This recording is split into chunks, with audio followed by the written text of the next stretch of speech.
we break 100, we get that extra pot bonus. Money, money, money. That's what people are here for. So let's see who really wants that money tonight as we move in for game one of Ralphie and Dill versus SPT and Otacon on Town and City. Very interesting stage pick. So, of course, I think like every character honestly likes this stage. Just you have them room to like move around and everything, but ooh, right now we just are seeing this real just dominance by blue team. Dill and Ralphie already tacked on over 100% while taking just a pittance in return. Yeah. It's going to be a bit of a slobber knocker across the board. We've seen that red team's able to output tons of intelligent aggression, but blue team's not afraid to go for the unconventional options like that. Dill knowing when to clear some space when he needs to, but a bit more questionable up smash.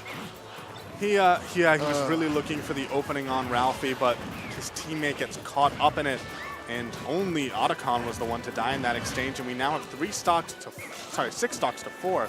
But it's actually not looking quite like red team at the very beginning of this. It was looking grim, but right now both of them are at death percent. Dill actually going to be losing that stock, and Ralphie might not be far behind unless he manages to find his way back to stage here. Though he does have limit, he still has some chance to provide presence on the map before losing the stock. And he's doing a fantastic job of assisting Dill and juggling red team. Yeah, and when he has all that rage, yeah, he was looking for that. If that cross slash had connected, any character would have died while he's at like almost max rage here. But yeah, Ralphie just has exhibiting some amazing survivability, right, as I say that he gets forward air. Leaping right into the forward air, Otacon managing to take off that stock. Although Otacon and SPT are sitting at relatively high percentages, blue team showcasing they are not afraid to just keep the pressure on and get that out where they need to. Yeah, but don't forget that, both the red team's characters are known for their just real combo game. They can rack up so much damage so quickly. And a lot of characters in doubles, you know, their strings are a little bit more lengthy, which makes it a lot harder to, you know, reliably get that damage. But both Fox and Peach, it's like 1, 2, 3, you just took like 40. Yeah, but that's if they're given the room to perform those combos. And we often see that either Dill or Ralphie is covering the other, which has really been hampering on red team's ability to output all of that percentage. Though the stage control they're exerting now is being able to make up for that. Ooh, that was such a smart Blade Beam. Ralphie, one of the few Clouds to really exhibit the power that Limit Blade Beam can actually have. And the back throw not doing it quite yet, but the forward air, ooh, still, but that was so good. Ralphie just like saw that Dill wasn't going to be able to complete that edge guard, and he's just like, nah, I got this. And now we have Otacon alone against 4 stocks of this killer team. Yeah, great. Back throw to up air. It is a song as old as time. Like, that's all you really need. But that being said, blue team did a fantastic job of being able to just be aware of how their teammates were doing, be aware of the situations that not only were they in, but whatever they were leaving. We often saw Ralphie and Dill being able to carry on what the other was trying to accomplish if they got mispositioned. And one thing that Dill and Ralphie's team is so strong with is Dill is just so good at getting those grabs, and just the grabs that Diddy Kong has set up perfectly for Cloud's monstrous hits. Like, you know, we've seen time and time again, up throw from Diddy Kong to finishing touch. It's, oh my God, you get grabbed at like 40 and you're dead. Yeah, that's how it goes, man. Finishing touch is a move we don't really see so much in singles anymore, but in doubles it is alive and thriving. And maybe we'll even get to see some of it in this game too here as we move on. With SPT and Otacon with counter pick advantage. Let's see where they opt to go. And we will see that they are opting for the Dreamland pick. It's going to be moving us for game 2. Not gonna lie, I kind of like this pick, although I feel it's rather dangerous, just on the basis that you have to deal with Cloud and Diddy Kong on this stage. Diddy Kong, not particularly well known for how well he can cover triplats, although considering Dill's more patient approach to the neutral and how well that he can utilize Banana to cover space, it makes Ralphie's job much easier for being able to utilize the tri-plats to assert pressure.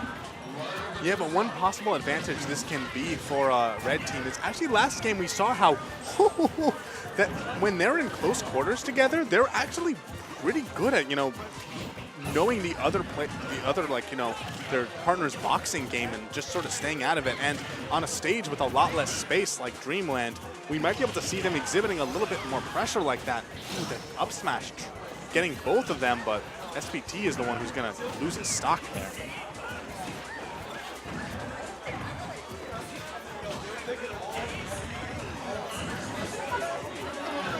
Just the, oh, there it is. Yeah, the ledge coverage. We're seeing just a much better job from Red Team with their stage control. And they're much more aware. You saw earlier that back air that Peach did to close out an early stock from Dill. But let's see if they can carry that on. Ooh, that dash attack still not doing it. I can't believe Otacon lived that. That was some incredible DI. Staying alive at 171%, and he's going to have to hold this stock as well as he's doing, considering how SPT is just throwing himself right into the mix constantly. He's just trying to do what he can to clean out these stocks, and he's putting Dill in his last stock. Although Ralphie's sitting at 38%, he has that reserve stock on lock if blue team needs it. Yeah, but Red Team, really, I think this is the first time we've seen a team really contest Dill and Ralphie today. They've just been sort of tearing through everyone, and that game one looks pretty convincing, but they've been making some real nice adjustments. They have the lead. It's actually a pretty significant one, a whole stock right now. But let's see if maybe, Dill and Ralphie can get that adaptation going. They've teamed so much already, they just have so much history together by now. Oh, really smart edge guard from Otacon. Just excellent positioning on that turn up, being able to put Dill so below. However, Ralphie's going to have to try to pull this back now. It's sitting 1-4, and Red Team's looking like they have this fairly convincingly. And just so we're clear, this is best 2 out of 3, correct? This is best 2 of 3. So if Red Team manages to even this up, that's whoever... I mean, Ralphie is still alive right now, but things are looking pretty grim for him. But Cloud is one of the best characters in 2v1 situations. He certainly has the tools to constantly peel away, and generally speaking, Cloud's tools help him exert pressure onto Peach very well. So if Ralphie manages to clean up this stock on Otacon and take out SPT beforehand, things could look good for him, but we're going to have to see the Game 3 situation. It just wasn't in the cards for Ralphie. And although we are going to see, this will be Dill and Ralphie's counter pick, but if they drop this right now, that is going to be a huge upset. Indeed. They were seeded #1. They were slated to take this tournament. This is the first time they're being taken to a Game 3, I believe. So let's see if they can, both these teams now, pressure is starting to build up. Let's see if, will Otacon and SPT ride the momentum, or will Dill and Ralphie just sort of find their way to just end them?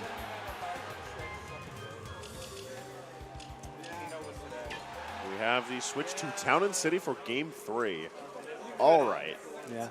Considering how dominant that Game 1 was, here in New York, screw DSR, so they can totally go back here. Yeah, we don't like stupid rules out here. We're looking at Town and City for the repeat showing.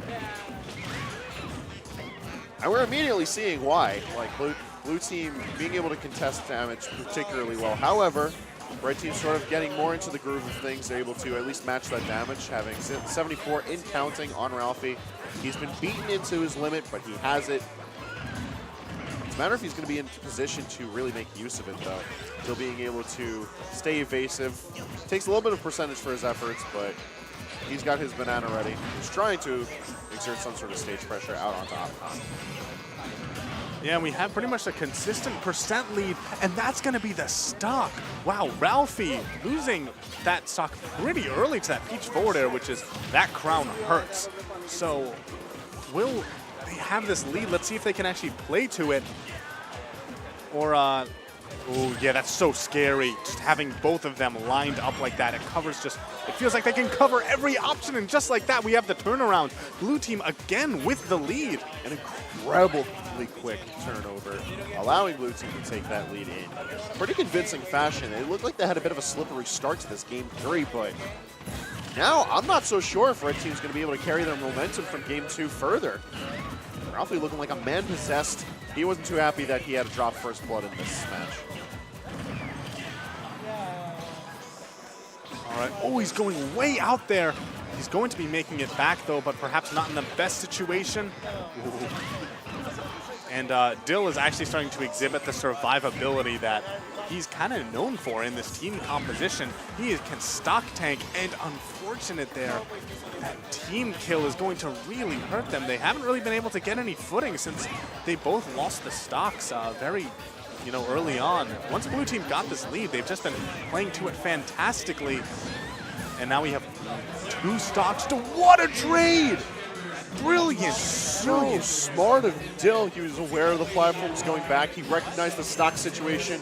And it was just a fantastic trade in general. Peach has no jump. Otacon has no jump right now. She has no floats. Having to use the Peach Bomber to bring herself back to ledge.